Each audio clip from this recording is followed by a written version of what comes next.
name is David Kabak. You just saw the very first photos released of the Aurora supersonic stealth fighter aircraft. Let me take my headphones off so I can hear a little better. And this is my home. I live in a Dipsy dumpster. I have some questions for the candidate. Many times television stations like yourself have given safe passage to criminals like myself. And what I'm going to ask you to do is I'm going to ask your station or network to give me safe passage to the local police department. Besides releasing the photo of the Aurora spacecraft, I'll tell you what my crime is a little bit later. But first, I want to tell you, if you're an intern watching this tape, you must get your general manager, your news director, and your assignment editor into the room to watch this tape. Next, this tape is for the candidates. I have some questions for the candidates. My name, I told you, is Dave Kabak, and I'm broadcasting this videotape from Yucaipa, California. My first question is to the candidates: how can the United States government spend over $1 billion on an aircraft that you just saw,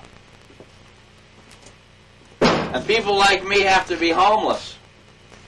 Not only homeless, but I'm also mentally ill, and I have been agoraphobic for 30 years. For 30 years, I ask our government for help. What does the government tell me? The government tells me, with the worst case of agoraphobia ever recorded, and I have this backed up on over 30 years of videotape documenting my entire agoraphobia, the Social Security Administration tells me to go and visit their doctor despite 3,000 pages of medical records after my discharge from the United States Army during the Vietnam War. Now let's say, for an example, that benefits would pay $500 a month. Disability, not to mention my open heart surgery, which also I got no disability for. That took a year to recover from. That was a triple heart bypass surgery on Christmas Eve of 1995. My next question for you candidates is, I figure the government owes me $180,000.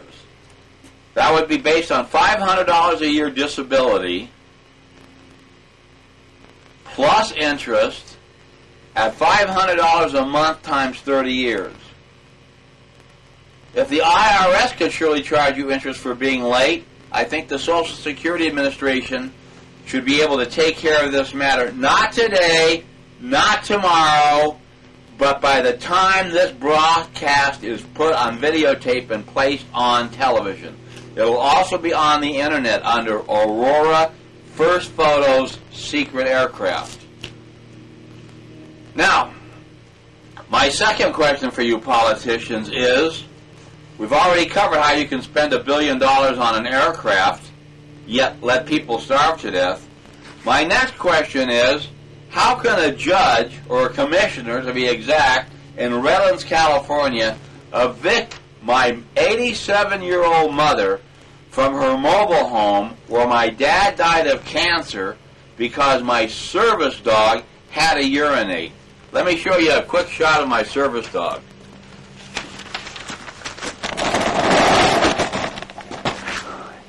You watching over me there, Jack, that everything's okay? Jack, are you watching over me?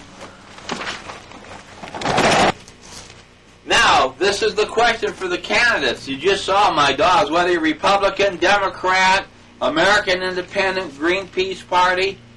My question is, in the United States of America, since when do judges, or in this particular case, commissioners, Larry Bryant, that's Commissioner Larry Bryant, and the attorney for the Wishing Well Mobile Home Park located in Yucaipa, California, evict an 87-year-old woman, an 86-year-old woman, I'm sorry, my mother, because I had a service dog and the service dog had to urinate.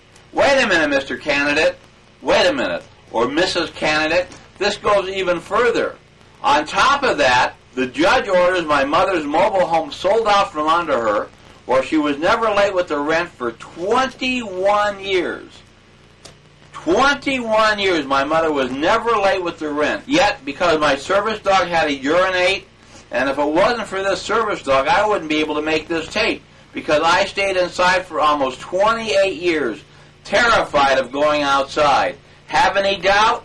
Let's watch these two videotapes that I saved from the 1980s. First, KNBC News Channel 4, special thanks to Ellen Winston, and That Quiz Show, special thanks to John and Greg Grace and John Barber of Real People. Here now are those tapes.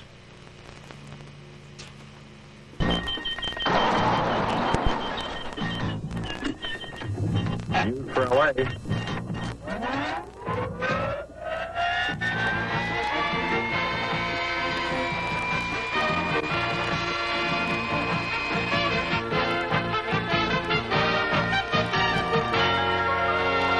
Trisha Toyota, Jack Perkins, Stu Nahan Sport, Kevin O'Connell Weather, and a Team 4 report from Laurel Erickson and Jim Thomas. This is News for LA at 5. Good evening. Interesting.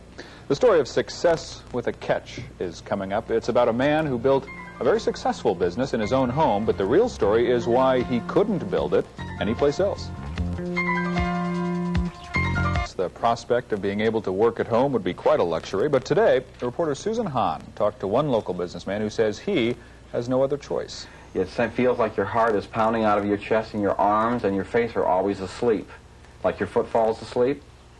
And that comes about in situations where you're required or asked to leave your safe environment. A claustrophobic has a fear of staying inside, an agoraphobic has a fear of going outside. David Kabak is describing the symptoms of agoraphobia, a phobia associated with open spaces, and one that he has suffered from for several years.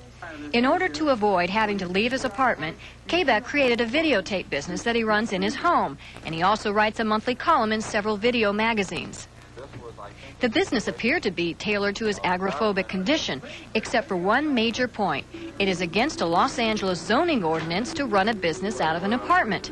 The manager of Kabak's apartment complex declined to be interviewed on camera, but he did tell me that a 30-day notice to move was sent to Kabak 1 month ago. According to state law, the property owner is responsible for making sure tenants comply with the ordinances.